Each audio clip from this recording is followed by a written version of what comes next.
benefits of tourism, positive environment impacts on tourism, conservation of heritage buildings, wildlife and landscapes, reuse of derelict buildings for tourist purposes. I mean, even if you can argue that a lot more people coming could create more environmental impact from a negative perspective. But even if I take, for instance, St Michael's Mount in Cornwall, where you had the old fort, which was then changed to a mission, and you've got the old buildings and the upkeep of that, and the people who are actually going in to that, heritage site and paying money to go in, creates lots of money for that building to reinvest into the maintenance. So it actually helps from a conservation perspective in terms of that building and that site. So there are examples where this does benefit the environmental impacts from a positive perspective. But as we know, there are also negative environmental impacts of this, which includes, tourism is perceived as a major despoiler of the environment. You've got increased transport pollution, congestion, overdevelopment, visual pollution, and damage to flora and fauna. So again, these things need to be taken into consideration. But if you know that these are one of the three pillars of sustainability, then you're saying to yourselves, well, we're going to take these things into consideration, and then we're going to invest more money into that area to make sure it's nice and clean. For instance, if you go to Rome, Rome has a huge number of tourists, and what do Rome have? They have hot weather, and they have people who want to drink lots of water because it's so hot, and so they have water fountains everywhere. They have water fountains with clean water where people can take their plastic bottle or container and fill up their plastic bottles and to constantly have drinking water.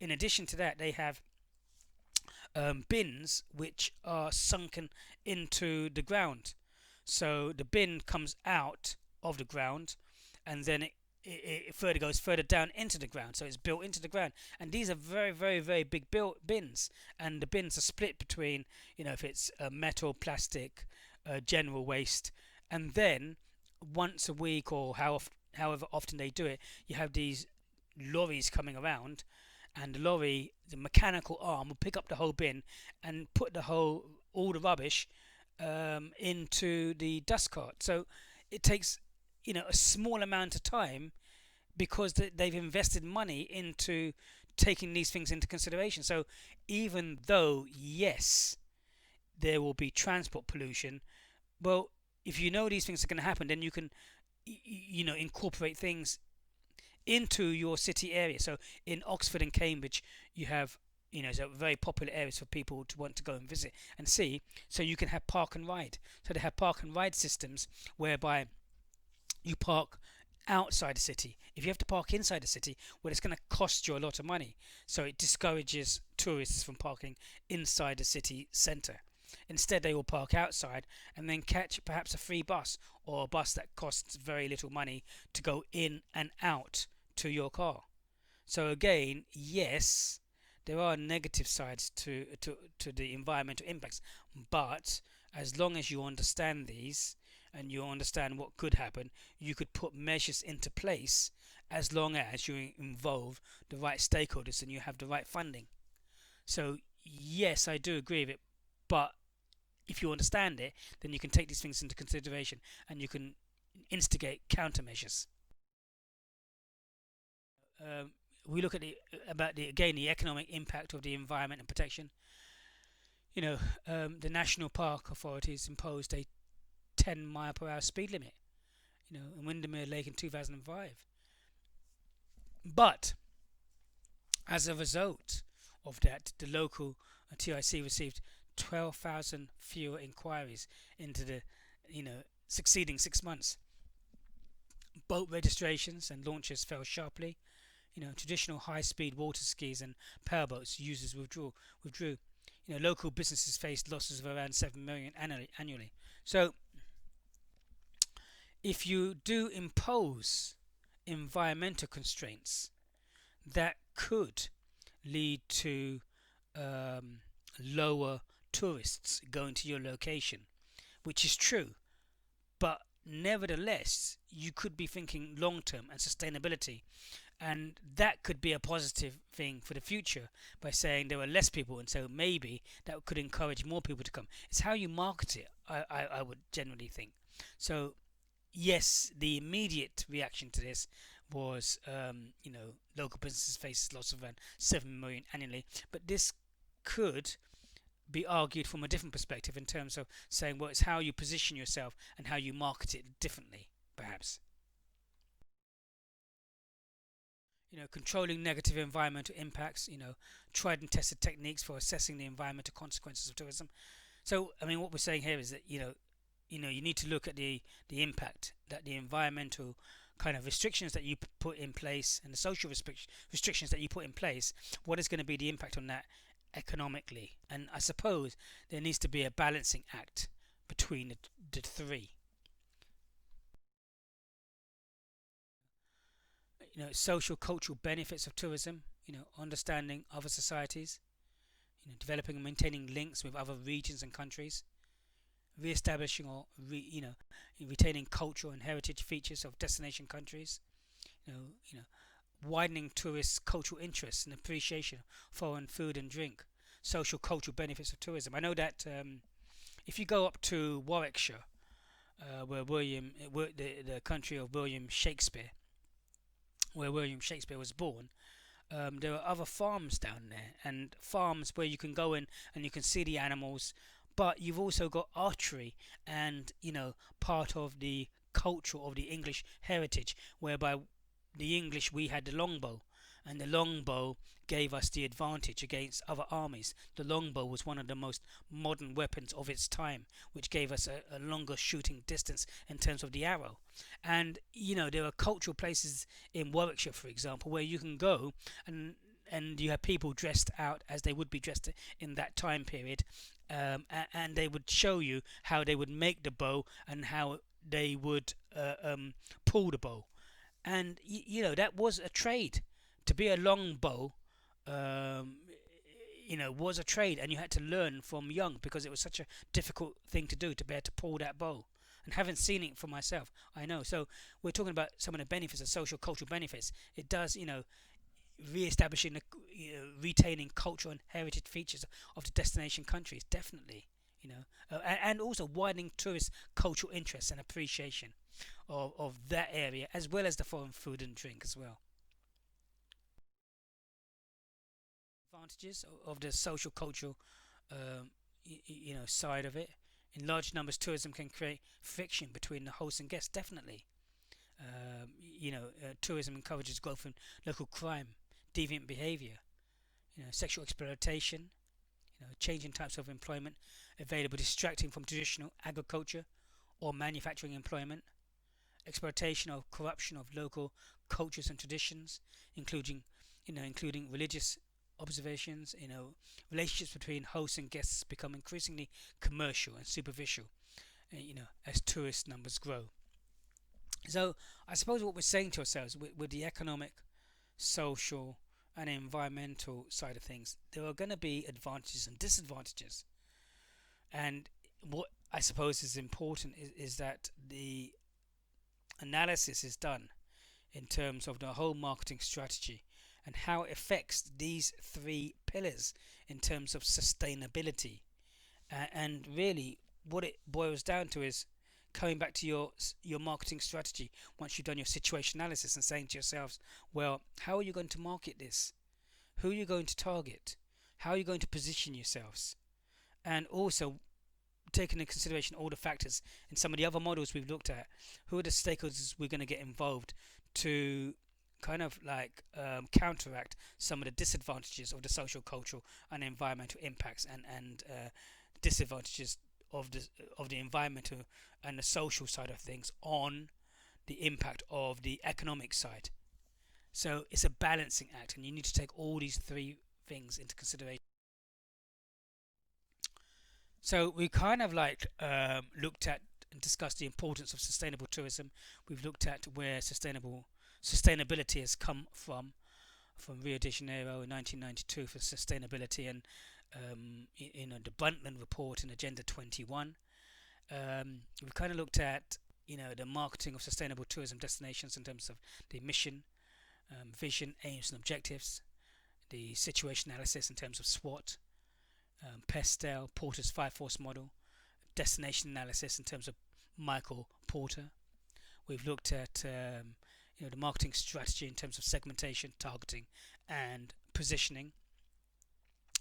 And we've looked at then the benefits of the 3 different pillars, both the benefits of the pillars of the economic, environmental, and social side, but we've also looked at the disadvantages of the economic, social, and political side, and we've kind of discussed these in terms of a balancing act. Okay, and so now we're kind of looking at discussing some of the complexities involved in the relationship between tourism, the environment, and sustainable development. So now we're bringing in other issues in terms of ethical and issues that are involved within these complexities. So we're looking at ethics and sustainable tourism. So we have to first say to ourselves, what do we mean by ethics and sustainable tourism? So we're saying to ourselves, these are the moral principles that govern a person's behavior. Conducting of an activity refers to the codes by which human behavior is guided, how people respond to each other, and how they travel, how business is done. In tourism, ethics is concerned with how it is managed at industry and individual tourist level. We're talking about personal decisions on the moral principles and what would be the right or wrong activity for individual employees. Decisions linked to the values and culture of the organization. So when we're talking about ethics, we're saying ethical values are the core benefits and standards that will dictate the stance a company takes in relation to its marketing, such as honesty and fairness. Okay, so what does that place believe? What does that place feel about its ethical values?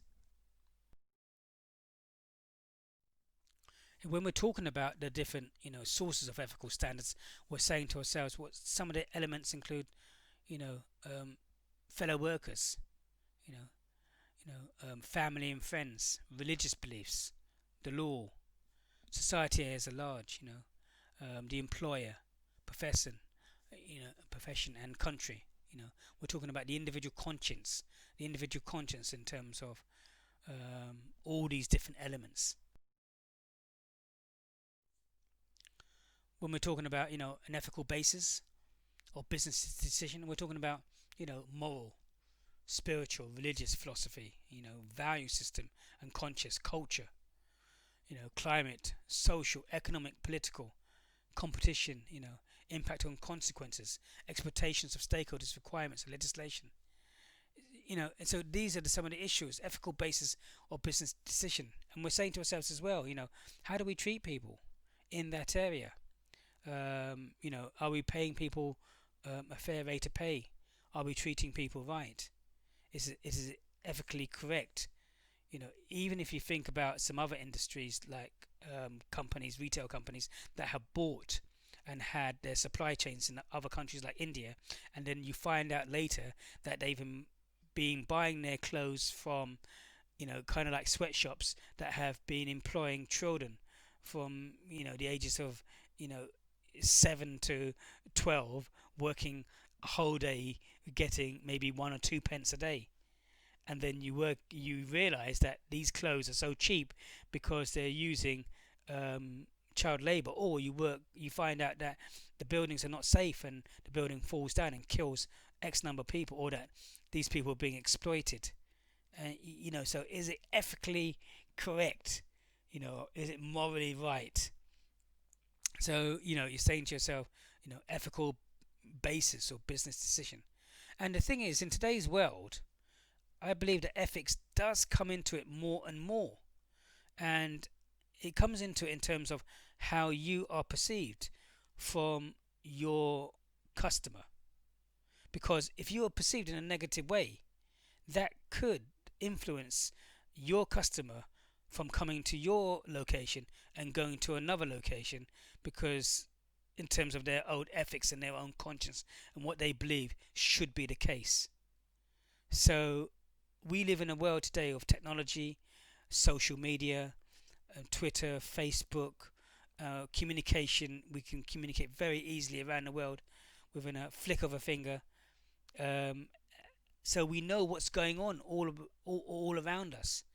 And I believe that people are having more of a conscience in terms of the environment, what we're doing, in terms of plastics, what we're doing in terms of plastic bags, what we're doing in terms of waste, and how we're acting and behaving. I think people are becoming more socially conscious and ethical in terms of their moral decisions that they're taking, I believe. So that itself is going to affect business, and it's going to affect the sustainability of business, that tourist continues to come to your location or another. Because if you're not treating people correctly, it may be an influencing factor where people do not want to come to your place. So that's something that you would need to look into. Ethical issues in tourism, respect and understanding the guest and the host relationships. Tourism impacts minimize negative, maximize the positive. You know, in terms of these issues, you need to protect the natural and cultural heritage. They belong to the common, heritage of mankind. Tourism growth, is there a limit? Carrying capacity, may demand limits. I believe so. Poverty reduction versus exploitation. Opportunity versus threats. These are some of the issues and ethical issues in the tourism and hospitality industry. When we look at the UNWTO in terms of the global code of ethics for tourism, there are 10 principal codes, and they apply, to cover the economic, social, cultural, and environmental components of travel and tourism. You know, Article 1, tourism contribution to mutual understanding and respect between peoples and societies. Tourism as a vehicle for individual and collective fulfillment. Tourism, a factor for sustainable development. Tourism, use of the cultural heritage of mankind and contributor of its enhancement. Number 5, tourism, a beneficial activity for host countries and communities. Obligations of stakeholders in tourism development. Right to tourism. Liberty of tourist movements. Rights of the workers and entrepreneurs, in the tourism industry. Implementation of the principles of the global code of ethics for tourism. But these are not set down by law. But the good thing is, at least they're there in terms of the UNWTO, in terms of a global code for ethics, which countries and areas should be striving to move towards. The Global Code of Ethics in Tourism, and the Global Code of Ethics requests that visitors should observe the laws, practices, and customs in the countries they visit. However, these are not legal documents and they cannot be enforced. So in essence, if individuals demand tourism, they should take responsibility for the environment and host society as a destination, and the hosts have a right to expect this. Definitely. So I think that we are moving more towards this global code of ethics, and I think it's becoming more important in terms of the marketing side to meet the needs of your target market, to help them feel that they feel right in themselves, within their own conscience, in terms of going to that location and enjoying that place.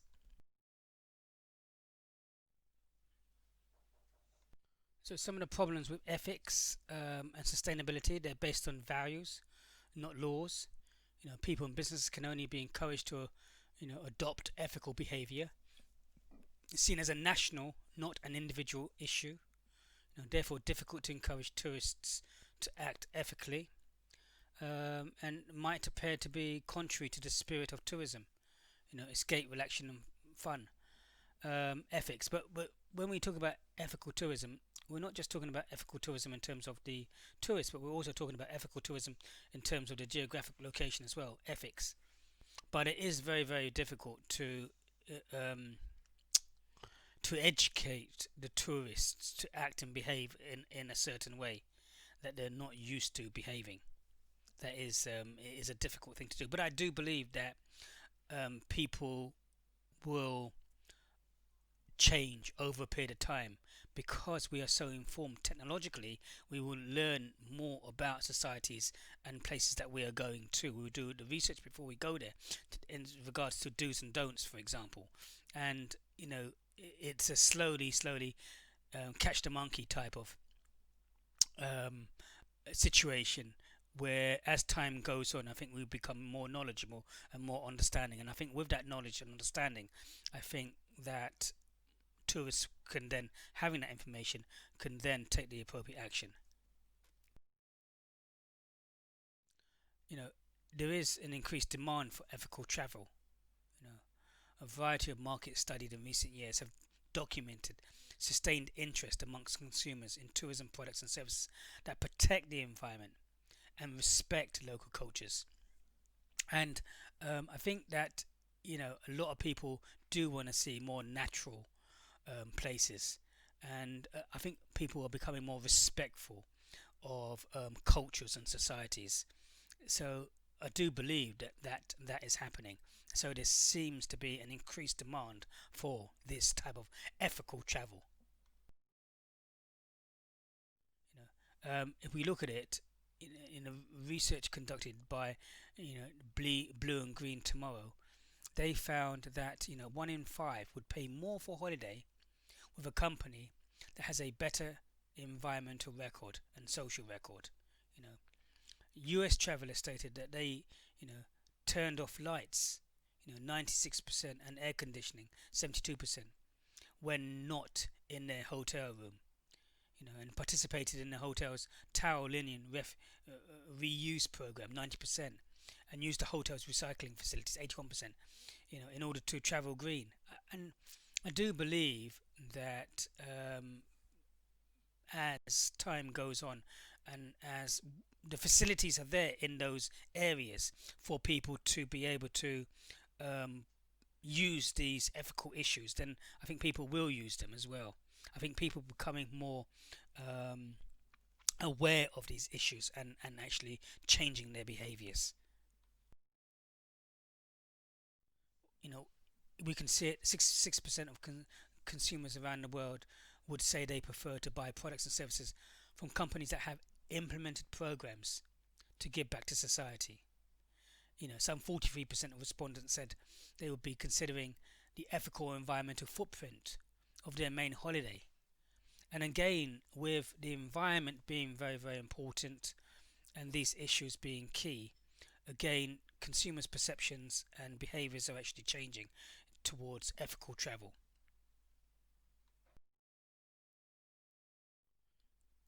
When we're still thinking about ethics and sustainable tourism, how tourism hospitality industry has responded. You know, we've got various things happening. You've got tourism concern has created the ethical tour operator group. You know, they provided a list of members which members of the public can access.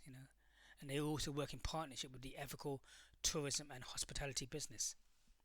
And the WTM hold responsible tourism awards and have a responsible tourism day annually. They have sought monthly responsible tourism blogs in the spotlight. So this trend is increasing. You know, volume tourism involves traveling to a place to improve economic well-being, social cultural development, or environmental conservation by providing volunteer assistance and or goods. You know, so volunteering tourism. There are different views on this, but voluntary tourism attracts 1.6 million people a year, and the market is worth up to 1.3 billion, as reported by the Guardian in 2014. You know, so voluntary tourism. But it it has received some negative press in recent years, as many volunteering opportunities may not bring real benefits to the host communities and may exploit the good intentions of well-meaning volunteers who pay thousands of pounds to go. Okay, and tourism concern have identified it as an ethical travel dilemma. But the intentions are there. The intentions of the people who will pay money to go and live there so that they are giving back is a good thing. But as it says, there has been negative press in certain instances, and I don't know really what the statistics are in terms of, all the good deeds it has done. But it does seem to be a growing trend, and if done right, then it is a good thing for the host community and for the people going there. Now we're looking at corporate social responsibility. So we took the ethics and sustainability and tourism, and we're looking at corporate social responsibility. What is corporate social responsibility? Um, but there is no single definition of corporate social responsibility, and it no longer refers solely to charitable contributions, detached from a company's core business. You know, the decision of a firm to conduct its business in the interest of society as a whole, as well as its own interests. Fletcher, in 2013. Corporate social responsibility. Corporate social responsibility covers. So corporate social responsibility covers, you know, workplace issues, human rights, ethics and corporate governance, business impact and the community, ethical investment, environmental, and sustainability, charitable contributions, reputation, branding and marketing, corporate social responsibility. So we're also talking about, corporate social responsibility and ethical considerations. Again, all combined together, ethical considerations of the tourist and the company, but ethical and corporate social responsibility of the company and companies within that geographical the area that is selling that tourist destination. How are they treating the people there? What about the pay? What about the working hours? And how is it benefiting the community? So these issues and are important because no one can now hide from social media and uncovering how people are treated and so on and so forth. So meaning attached to corporate social responsibility, we're talking about, economic responsibility, you know, legal responsibility or liability. Legal responsibility in terms of emissions that a company might, put into the environment. Legal responsibility or liability. I saw a program on TV the other day about IKEA, and IKEA have their supply chain around the world or in different countries where they get only wood that has been felled and conducted on an environmental and social basis. But there was one country, I think it was one country, and they did an investigation, and it was shown that trees were being cut down illegally outside of the environmental guidelines and the social guidelines, and then these were getting a rubber stamp on them, and then IKEA were buying these. So, is there a legal or a responsibility, a liability to check and ensure that all these things have been done correctly?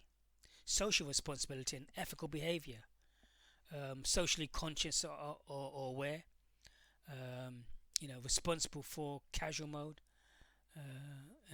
legitimacy, profit or invalid.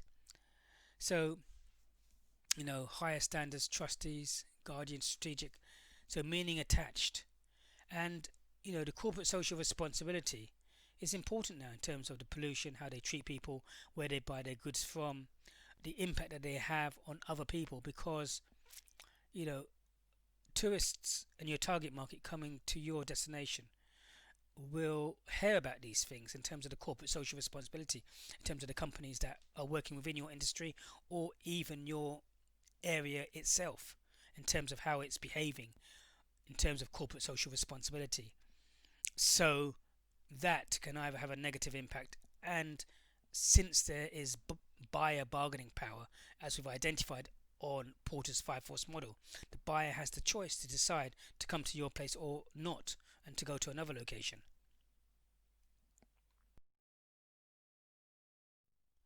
When we talk about corporate social responsibility in the UK tourism industry, well, companies and organisations, are realising that a growing number of customers want to feel good by buying products from companies that are seen to behave responsibly, wherever they operate. And I agree with that. I wouldn't go into a retail organization if I knew that retail organization was, employing kids from a third world country to make their clothes so that they could buy it cheaper and sell it to us cheaper. I'd prefer to pay more.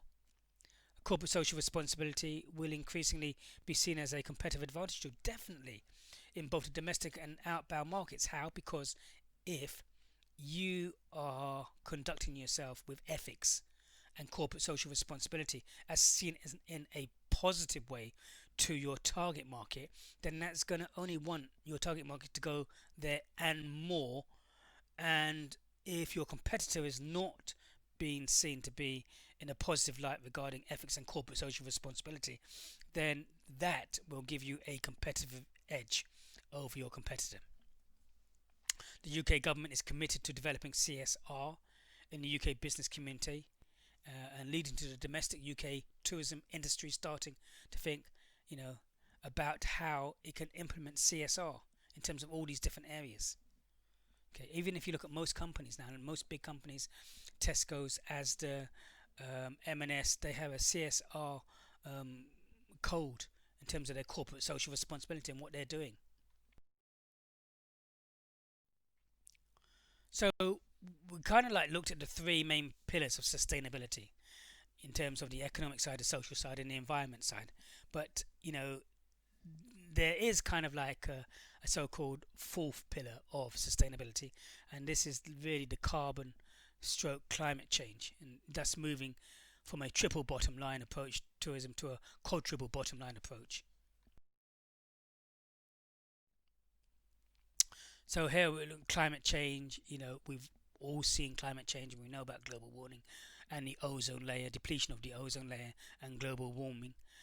Global warming, the increase in temperatures that could potentially, melt the ice caps, increasing the sea levels to rise, and then the sea levels rising will cause lots of floods and damage to the environment, as well as species of animals being depleted, and depletion of the ozone layer, which means that the ozone layer protects us from the sun's rays, and potentially we could see more deaths in terms of cancer and so on and so forth. Warning, caused by an accumulation of greenhouse gases emitted from transport. Solar radiation is trapped within the earth and creates a warming effect. Consequences of global warming: coral bleaching, retreat of this, snow line for winter sports, excessive temperatures at beach resorts, rising sea levels threatening destinations, and more extreme weather events, hurricanes, typhoons, and heat waves. Definitely. Additional consequences, changing climate zones impacting upon wetlands and deserts, creating, water shortages, changing tourism consumer decision making and demand patterns as transport taxation costs increase, especially the long haul. So again, these things will in fact impact upon tourist destinations. Depletion of the ozone layer, release of gases into the atmosphere from devices such as air conditioning units and fridges has reduced the effectiveness of the ozone layer to filter out harmful cancer-causing UVB rays. This has led to beach resorts to adjust their products to Beach Plus, to include sports and theme parks, as visitors no longer want to spend all day, in the sun because it's just becoming too hot. So when we look about the Sustainable Development Goal, there are different things and a wide variety of Sustainable Development goals. Clean drinking water, gender equality, quality of education, good health and well-being, zero hunger, no poverty, and so on and so forth, decent work. So there, there are different um, sustainable development goals within the areas of economic, environment, social, and the carbon, reducing carbon. And these are some of the steps that you could take in your marketing strategy. And so in your marketing strategy, if you're developing it and you're getting more tourists, then obviously you need to make sure that you've got more funding for your area to reduce the carbon footprint. So you would need to think about, increased tourists, therefore, increased recycling, decreasing the use of plastic bags and using green bags. How do you do that? Adjusting thermostats and water heaters to use less energy in your area, only running full loads of dishes and laundry, eating locally. How do you promote this in your area to show that you're actually reducing the overall carbon effects? You know, Reducing, bottled water usage in terms of plastic bottles, like in Italy when they have water fountains. So you only have to have one bottle, and you can just fill up your bottle all the time. Switching to a more fuel efficient vehicle, and it may be electric. Using public transportation, carpooling, paying attention to amounts of product packaging, using renewables resources. But these are the things that you can be incorporated into your marketing strategy, and then the implementation of your marketing mix, the product, price, place, and promotion. As long as you are putting these things in place, as long as you understand the four different pillars, and if you understand the negative impacts it could have in terms of the environment and the social and the carbon, and then equally the impact that could have on the economic impacts, the fourth pillar, then you take a balancing act and you put these countermeasures into place, and then you could market that within your corporate social and within your ethical and corporate social responsibility. You could link it all together in terms of your marketing.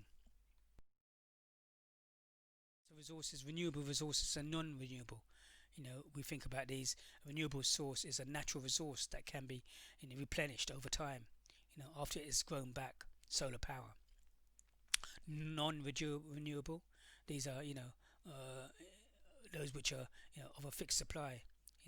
Once they've gone, they are gone. They are no longer left. Oil, natural resources, gas, coal. And then you have the advantages and renewable versus non-renewable. Human power versus fossil fuels. Renewable energy versus non-renewable landscapes of views and open spaces. Fresh water versus quarrying for stone. So what are the versus renewable versus non-renewable? So when we look at the role of marketing in sustainable tourism development, you know, achieving sustainable development is the responsibility of all organizations within the tourism system. In principle, the adoption of a social, environmental approach to marketing, utilizing the marketing mix to develop and promote sustainable forms of tourism, may contribute, to the achievement of sustainable development. Although the size, diversity, and fragmentation of the industry remains a significant challenge. Moreover, although marketing undoubtedly influences what products tourists may buy, it is uncertain to what extent it can influence how they consume it. So marketing for success goes, again, we're coming back, reach your target market. Once you've done your segmentation, you say to yourself exactly who are the people in that segmentation mix that you want to target. Size opportunities to partner with local, regional, or national groups. And then your marketing plan components, public relations, advertising, graphical materials, promotions. So here we're talking about now, once you've done your marketing strategy, we're talking about utilization of the marketing mix, the product, price, place, and promotion. The product, the price, what's the pricing going to be? It's going to be market penetration, market skimming. Is it going? And then so your promotional mix. What promotional mix are you going to use? Are you going to be using advertising, sales promotion, personal selling, direct sales, public relations? What elements are you going to use? advertising, can be costly, but yet beneficial. Requires creating convincing messages, supporting visuals, appropriate media placements, responding to inquiries, measuring effectiveness. And advertising, again, the marketing mix, the product, the price, the place, and the promotion, the 4Ps, should not be done in isolation to each other, but rather in combination and integration to each other, achieving the overall positioning strategy to your target market. So when we look at marketing, we're saying, develop, various graphic materials communicating information, brings forth to targeting audiences the image and community it's trying to portray. Again, you look at the color schemes, you need to look at the unique design schemes, the logos, which is part of your augmented product throughout your material, but how that ties back into your positioning strategy to your target market. E-brochures, again, e-brochures, it saves you on printed brochures, introduce visitors to the area's attractions, can also be used for other purposes during trade shows and special events, can be displayed at key locations, if targeted to a specific group, specialized brochures can be developed. E-brochures. Group services directory provides information such as where to stay and to eat. Signs should be created. These are some of the initiatives that you would take.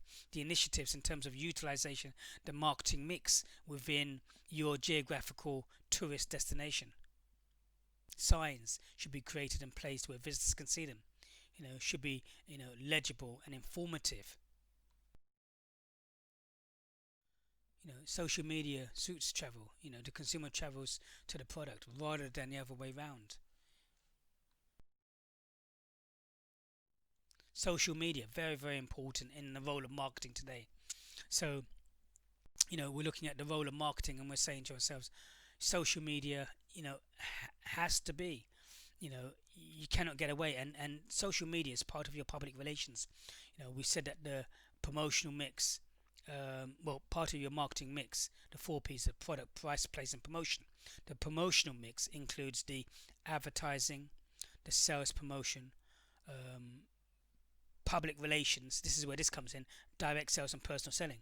So the social media would be part of your public relations, especially since everyone uses social media now. Okay. So social media, influence on travelers, again, it has a big influence on travelers in terms of social media and affecting people's thoughts and behaviors towards that specific location. So very, very important, again, in terms of PR, public relations, part of the promotional mix. So social media impact, 89% of those surveyed use social media at some stage on their holiday. So again, even throughout people's holidays, people are using social media on a regular basis. 89% of those tourists surveyed.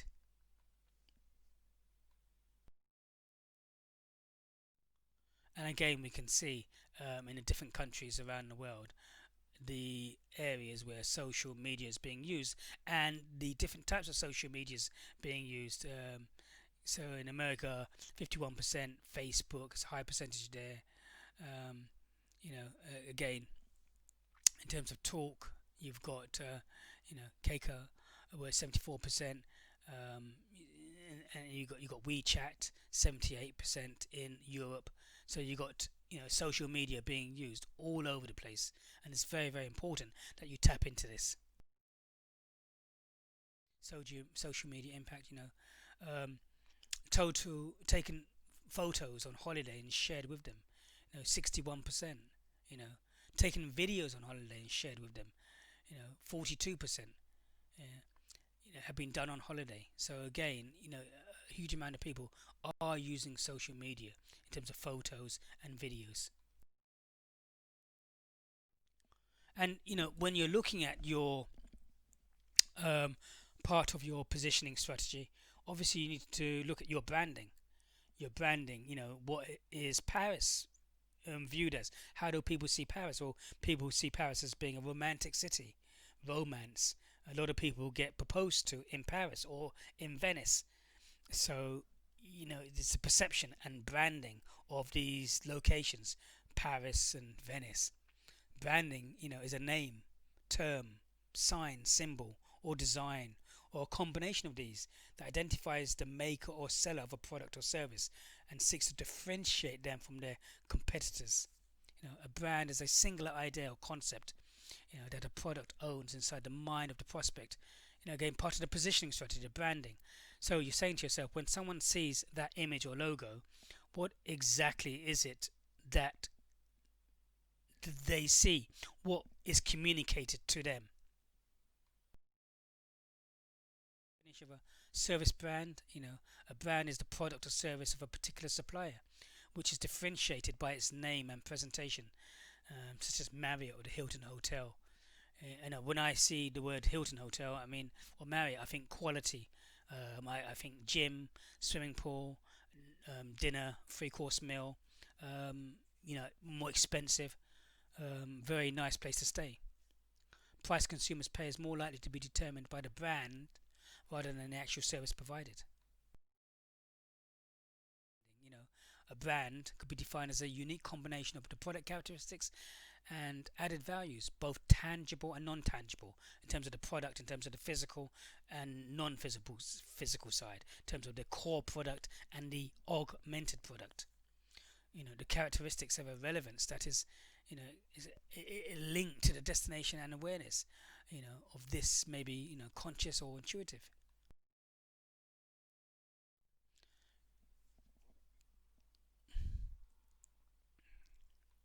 We've looked at the destination brand. Again, a name, symbol, logo, a word mark or graphic that both identifies and differentiates the destination. Furthermore, it conveys the promise of a memorable travel experience that is uniquely associated with the destination. It also serves to consolidate and reinforce, the recollection and pleasurable memories of that destination experience or not. The concepts of destination positioning and image and branding are closely linked. So, again, I talked about positioning and branding and image. Branding is used to support the selected positioning approach in communicating the desired destination image to consumers.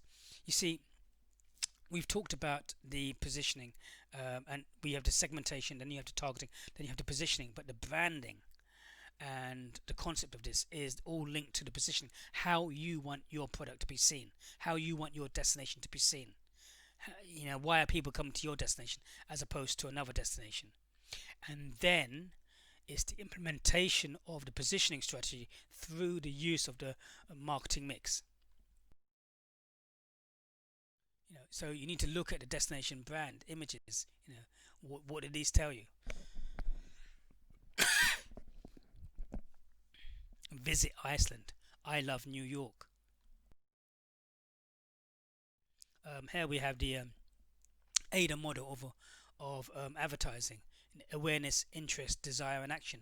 So you take people from awareness of the geographical location, creating interest in it, creating desire, and then taking the desire to action to actually want to come to this location. Destination branding, the brand is not a trademark, a logo, strapline, or icon, but an experience, an image that signals a value system and positioning. Again, we're talking about positioning. In short, it is a promise. Okay, it establishes the kind of experience that the visitor can expect from the destination. So you're saying to yourself, well, the destination branding is, and the positioning strategy is what you're hoping to get out from it and what you're hoping to experience. Okay. And when we look at the branding process, we're saying that there are various stages, and the branding, strategy framework in terms of brand identity, brand design, brand communication, brand management, managing the brand, making sure it's being communicated in the way that you want it to be delivered to your target audience, destination strategic direction, and image assessment. Okay.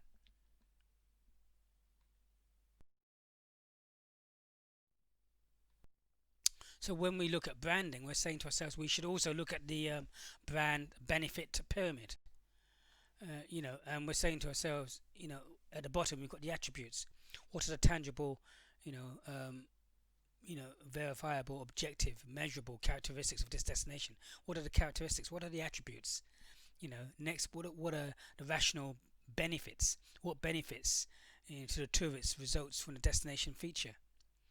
The emotional benefits. What psychological rewards and emotional benefits do tourists receive by visiting this destination? How does a tourist feel? Brand personality. What key traits and characteristics of the destination are communicated by the brand, both head and heart. And brand values. What values does the destination instill? And brand essence. What is the essence and nature and character of the destination? And so you would look at all these things, and you would look at the branding in terms of all these parts, in terms of, again, focusing on your target market and trying to meet their needs in comparison to your competitors.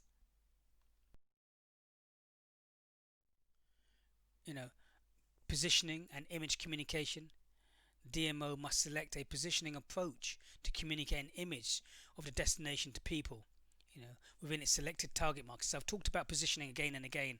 Positioning starts with the destination, but positioning is not what is done to the destination. Positioning is what the destination management operation attempts to do in the mind of the prospective visitor. In other words, how you communicate your message to your target market and what they think about your destination, your logo, your branding when they see it.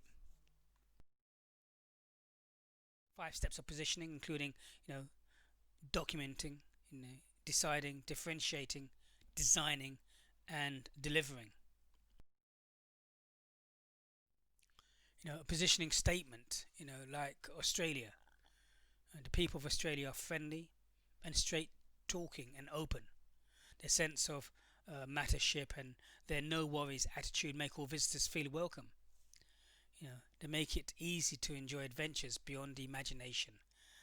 Whether it's in Australia's wild open landscapes, pristine oceans, or vibrant cities, a holiday in Australia is an opportunity to experience a vast yet accessible adventure playground. You don't just visit Australia, you live it. Say, you don't visit Australia, you live Australia. That's their positioning strategy. Destination mix includes the attractions and events, facilities, transportation, infrastructure, hospitality resources. Now we're coming onto the destination mix. What you need to make sure is there within the infrastructure to make sure that you're meeting all your target market's needs. Price, the DMO will act more as a price influencer as opposed to a price setter. Price is, manifested concept. Private sector may determine its profitability. Price is associated with luxury and quality. It can attract certain, markets and repel others. Price levels influence for value for money perceptions. But when we're talking about pricing, we're really talking about, that area. Is it value for money? Is it market penetration? Is it skimming the marketplace? So what type of pricing strategy are you adopting from your destination? The place, in destination marketing, the place represents distribution, and the online and traditional travel trade channels the destination management uses to draw visitors to the destination. This can either be done by direct distribution, market directly to potential customers, or indirect distribution via intermediaries.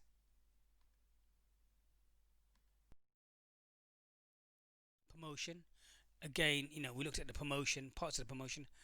Is a traditional activity of the destination management, with most organizations placing a great emphasis on personal selling. Okay, if we look at the promotional mix, the promotional mix includes advertising, sales promotion, public relations, personal selling and direct sales. Also includes public relations, sales promotions and merchandising. DMOs also utilize social media, emails, websites and other digital methods for promotion. But these they use it promotion, but more used for public relations purposes. Promotions are types of communications and must be consistent. Okay, a promotion by definition is a temporary additional value. So a sales promotion is a temporary additional value. So the IMC relationship and packaging and promotion, we can see, packaging in terms of packaging with a whole package, or programming without a package holiday incorporating everything. I know when I went to Italy, we kind of had like a package with programming, which included, the flight from Gatwick to Italy, and then we had to catch a bus or cab, and then from there to the hotel, and then from the hotel we stayed there and for X number of nights, and that allowed us then to get the transfers between our next hotel. So we stayed in Rome for 3 days, Florence for 3 days, and Venice for 3 days, and then the transfers in between there. So what does your package include? Is a in tourism it's more the physical product, than the product packaging. It's the combination of related and complementary hospitality and tourism services and facilities into a single price offering. So for your package holiday, what does it include? What is it going to include? So when we went away to Rome, we stayed in 3 different hotels, but that included our breakfast only, but it didn't include the dinner as well. No. It is a key tool for destination management operations when customizing the destination mix for a specific target market. And here it comes down to, again, your segmentation, and then deciding who your target markets are.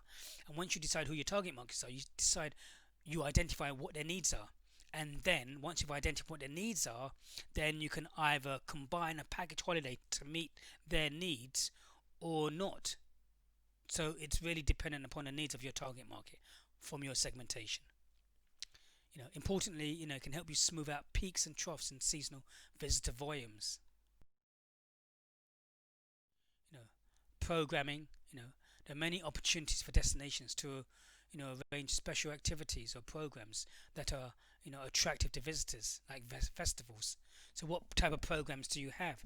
So that can be included or not included within your package holiday, and even if it's not included, are you including programs in your destination to make it more attractive? Like various festivals in the UK, you've got Chinese New Year, you have Notting Hill Carnival once a year, you have Gay Pride, and you have all these events happening in your location. So are you implementing these programs within your location? Packaging and programming, when combined, can be a very powerful tool in persuading people to visit a destination or event. Yeah, it can be if you're combining everything together. But then again, a lot more destinations are doing the same type of activity in terms of packaging and programming.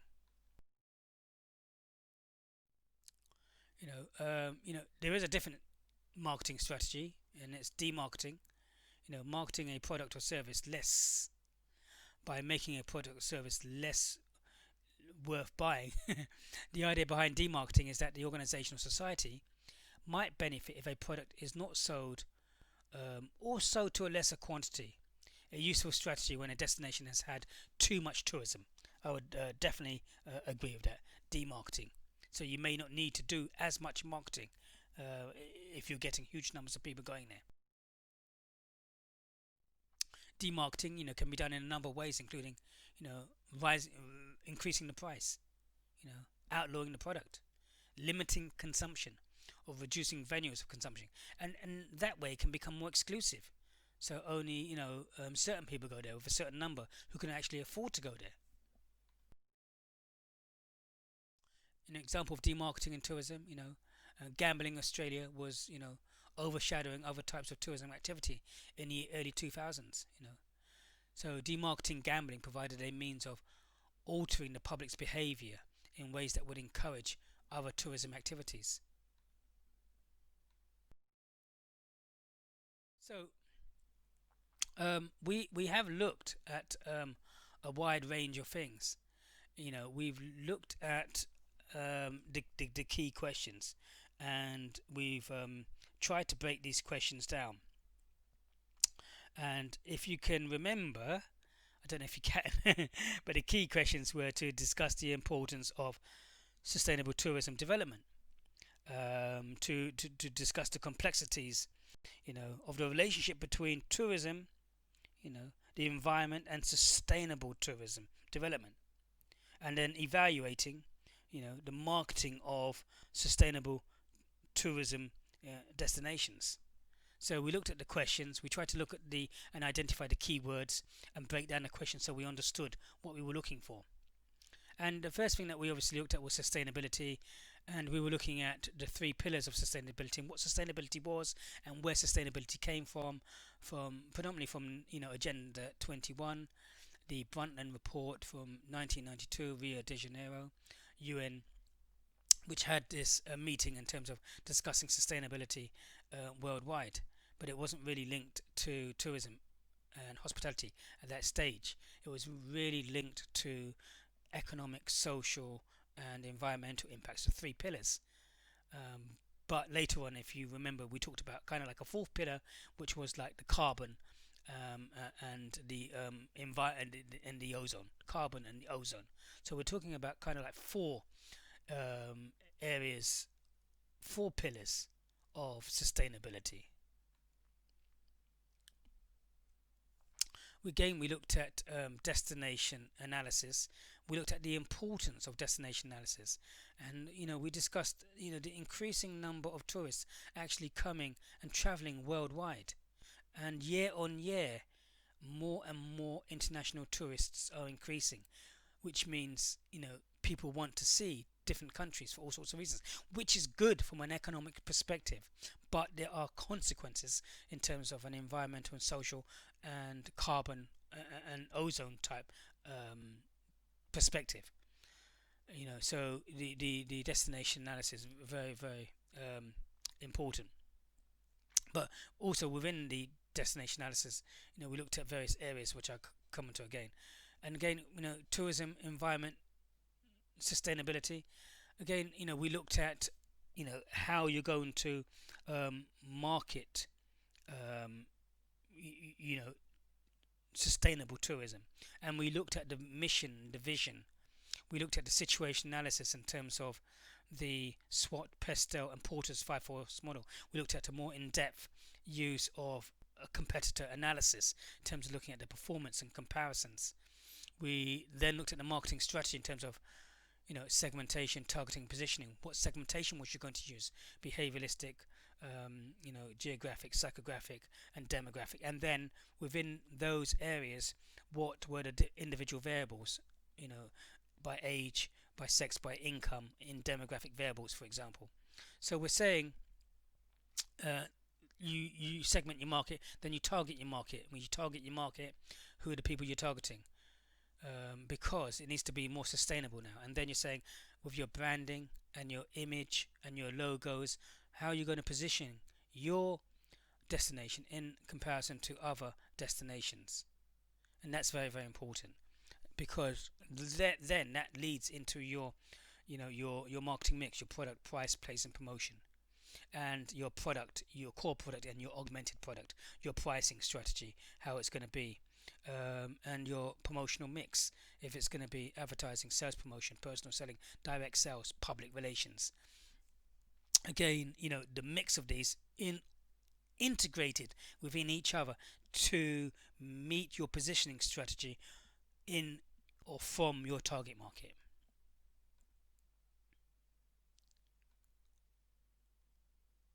So we looked at all of these, and in addition to that, we looked at the factors of ethics involved within sustainable tourism, ethics and reviewing corporate social responsibility. Corporate social responsibility in terms of how destinations and companies act and behave, because it's very, very important in terms of social media and people having all this information at hand, and because we have all this information, we know what's going on, which could deter people from going to your location and go to another location because of how you're behaving in terms of a corporate social responsibility and all the different elements involved in that, and ethical tourism involved from the tourist perspective and from the destination perspective. So I hope that has helped. It's a bit longer than I expected it to take, but I do believe that we've covered all the areas that we need to do. So thank you for your time today from Mr. Tan.